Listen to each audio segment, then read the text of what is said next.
नमस्कार प्यारे बच्चों, सिंपल हिंदी शिक्षा में आपका स्वागत है। तो बच्चों, आज हम करेंगे वर्ण कि वर्ण क्या होते हैं। तो जब बच्चों हम मुख से बोलते हैं तो हमारे मुख से बहुत सारी ध्वनियाँ निकलती हैं, आवाज़ें निकलती हैं और इन्हीं से हमारी भाषा का निर्माण होता है। और तो वर्ण क्या होगा? तो जो छोटी से छोटी ध्वनि है जिसके और टुकड़े नहीं किए जा सकते उसे हम वर्ण कहते हैं। वर्ण कहते हैं छोटी से छोटी ध्वनि जिसके और टुकड़े नहीं किए जा सकते उसे हम क्या कहेंगे? वर्ण कहते हैं। और जैसे ब शब्द है तो इसके अंदर ब और स है ना, दो ध्वनियां दिख रही हैं, लेकिन ब बोलने में हमें अ की आवाज आ रही है, ऐसे ही स बोलने में भी अ की आवाज आ रही है। तो इसके अंदर ब के साथ अ ध्वनि भी है और स के साथ अ ध्वनि है। ब प्लस अ प्लस स प्लस अ, इन सब ध्वनियों को मिलकर क्या बना है? ब शब्द बना है। इसी प्रकार कमल शब्द के लिए कौन सी ध्वनियां यूज हुई हैं? क प्लस अ प्लस म प्लस अ प्लस ल प्लस अ।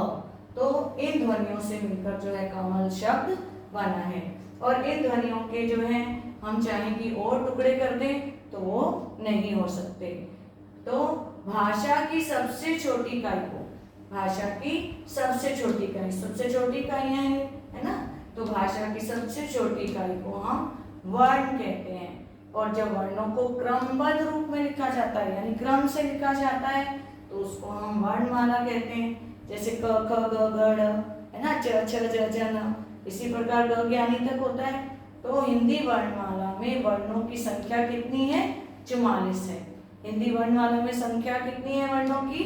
44। तो ध्वनियों को लिखने के लिए जिन चिन्हों का प्रयोग किया जाता है उसे हम लिपि कहते हैं। ध्वनियाँ, ये जो ध्वनियाँ हैं इनको लिखने के लिए जिन चिन्हों का प्रयोग किया जाता है उसे हम लिपि कहते हैं। हिंदी भाषा की लिपि जो क्या है? देवनागरी है, ठीक है। ऐसे ही पंजाबी भाषा की लिपि क्या है? गुरमुखी है। अंग्रेजी भाषा की लिपि क्या है? रोमन है। तो इस प्रकार सब भाषाओं की अपनी अपनी लिपियां होती हैं। उसी प्रकार हमारी हिंदी भाषा की जो लिपि है वो देवनागरी है। अब है कि बच्चों वर्ण कितने प्रकार के होते हैं?